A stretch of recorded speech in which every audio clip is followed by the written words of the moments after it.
Mwaka wa kwanza wa Rais William Ruto mamlakani umekumbwa na mivutano ya kisiasa baina ya muungano wa Azimio na ule wa Kenya Kwanza. Mara kwa mara muungano wa Azimio umefanya maandamano kupinga uongozi wa Rais Ruto, hatua ambayo imesababisha watu zaidi ya 72 kuaga dunia kufuatia maandamano hayo. Stephen Leto anatuarifu zaidi.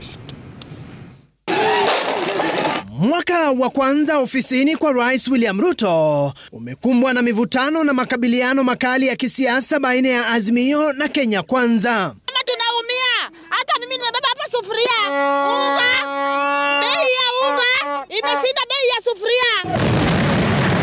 Azimio ikiandaa misururu ya maandamano ambayo yalisababisha makabiliano na maafisa wa usalama. Azimio ikidai kuwa inashinikiza gharama ya maisha kupunguzwa na serikali ya Kenya Kwanza. The Kenya Kwanza regime has been characterized by a litany of failures, litany of misses and near misses. Okay? And the misery of the common person who have been subjected to untold suffering by the failed policies of this regime. The reasons that we are giving, we are just a face. The real reason for the protests, the real reasons for this chaos that we saw, and I can tell you that in confidence, is that they wanted a share of power.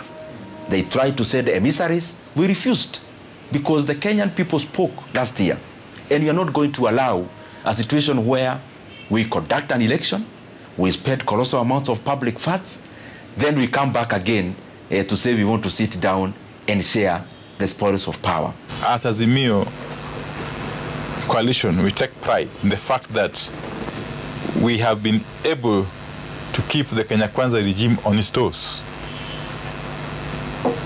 even under very, very difficult circumstances. Kiongozi wa wachache bungeni Opiyo Wandayi amesema serikali ya Kenya Kwanza katika mwaka wake wa kwanza ofisini imekiuka katiba na kukandamiza haki za kuandaa maandamano iliyoko kwenye katiba. We have seen a government which is essentially hell-bent on turning the clock of change and taking the country back to the very, very dark old days of the Kanu Moi one-party state. We have seen unprecedented levels of police brutality. Today, you are sponsoring anarchy with your sponsor and handshake brother so that you can enslave this country. I want to promise that you will not succeed again. It is important that we value the lives of the Kenyan people, and that is what the president did by stopping this chaos. The continuation of chaos was a continuation of loss of lives also, as much as also livelihoods. We could not just watch as the opposition misused the Kenyan people. Maandamano dhidi ya serikali yalipochacha, maafisa wa usalama waliwatia mbaroni baadhi ya wabunge, akiwemo mbunge wa Embakasi Mashariki Babu Owino, katika hali iliyoonekana kusambaratisha maandamano hayo. The government should let opposition do its work. We were not going after anybody. We are just fighting for the cost of living to be lowered, of which if they just lowered the cost of living, there would be not protest, and they were using too much force on us. Why would you arrest a member of parliament at night, take him to an unknown destination, while you can summon this member of parliament because you know he's not a flight risk? And Parliament of Kenya, let me tell you, we even have private members' bills, where as a private member, you can come up with change of law because it is allowed. And therefore protests were not a way of airing grievances, and especially through the kind of fronts they were giving. That parliament, we can paralyze it in a day. Let the leaders be strong. Let them provide leadership, because we can paralyze activities of parliament every day. Walinzi wa wabunge hao pamoja na walinzi wa vinara wa Azimio wote wakiondolewa. Look at the way the hitters shot at us like as if we are thieves. Our securities were all taken away. Is there anything genuine in that?